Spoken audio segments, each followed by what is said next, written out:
I am the managing partner of a CPA firm, and we primarily do government consulting. Our revenue last year was $2.5 million, and we have 13 employees. Cool. Good for you.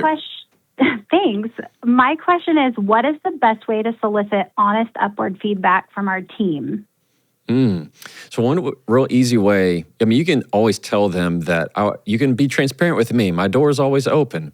That does not allow that. Even though you say this is an open door policy, people are very hesitant to do that. It's like giving people unlimited time off. They often don't take all of it. So you need to be really open about, let's say, prime the room is what I like to say. You prime that conversation. So whenever you sit down with somebody, you can tell them this is a time for us to be open and honest with each other. This is a time where we can be transparent when you're actually in it with them. Or you can try and schedule out times where you have coffee times with each person, each employee who's on your team, where they can kind of get to know you and your personality to where it's not always go, go, go, that you can sit, have some moments, and you can get real curious and ask some questions. And the more you get them to talk, the more they're going to open up with you about what they really feel.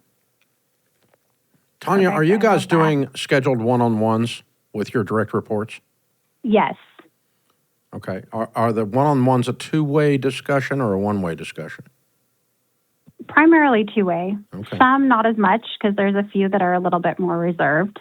Yeah. Well, I mean, you're CPAs. That's true. Hey now. Hey now. Come on, Dave. Don't be hating. All right. I'm not hating. It's fun. So the, I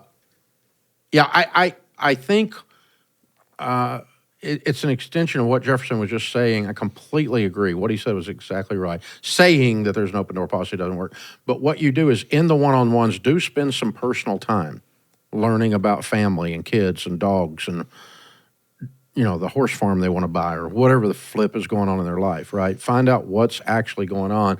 And once you've, you know, the more you've done that, if you've done that for a year and you're doing bi-weekly one-on-ones, you've had a lot of personal conversations, and the more rapport you build, I think the more chance you've got of them opening up because they begin to trust.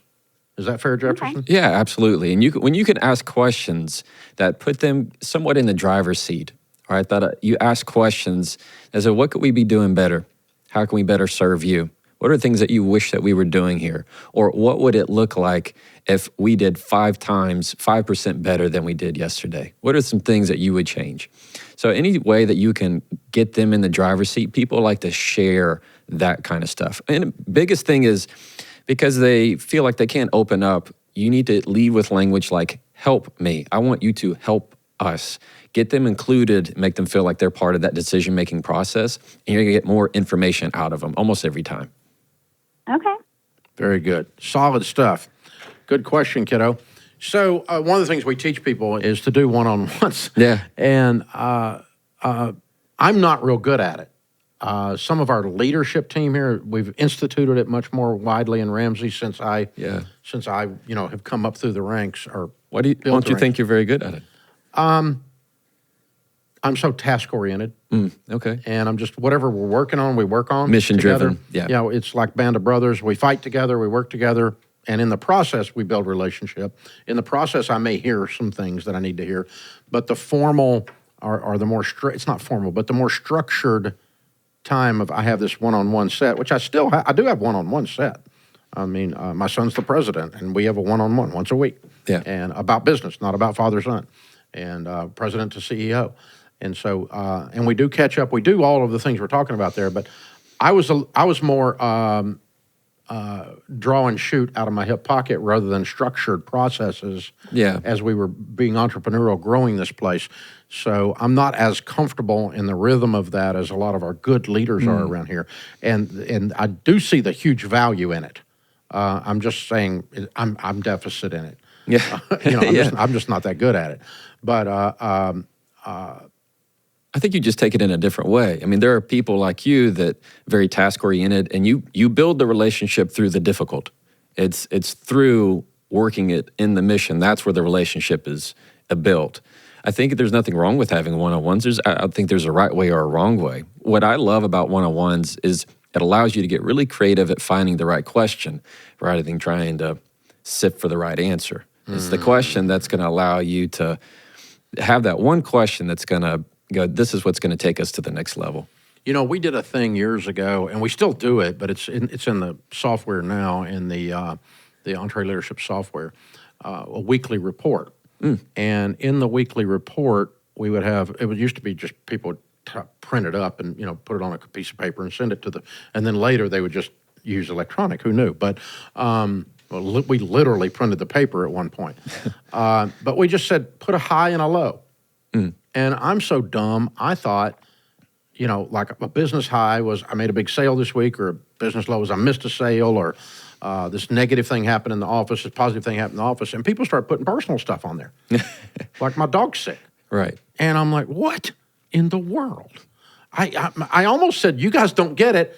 And then I suddenly realized that information was as valuable as the other information, so shut up and let it be on there. Yes. Because that was that connective point that we're talking about, that connective tissue yes. that we're talking about there, that you might not, and because it was written and it was just them being vulnerable about a high or a low, I'm happy I got my first house, right, or I'm sad I broke up with my boyfriend and I thought he was the one, and that kind of stuff was on there. And I'm like, I think I'm running a beauty parlor.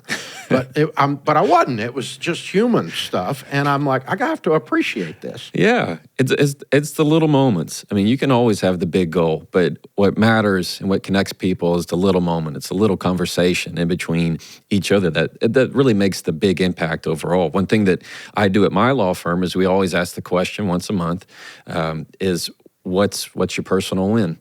What's been your big personal win? And you get to hear about their kid who made an A, or somebody who, they just got a new dog, or whatever it is. But it's those little moments that they feel like they're not alone. They're not just a cog in the wheel. Yeah, I'm not just a production unit. Exactly. Yeah. And I stumbled into it. I had no idea. I thought I was getting business information. Nope, not at all. Got veterinarian reports. Yeah.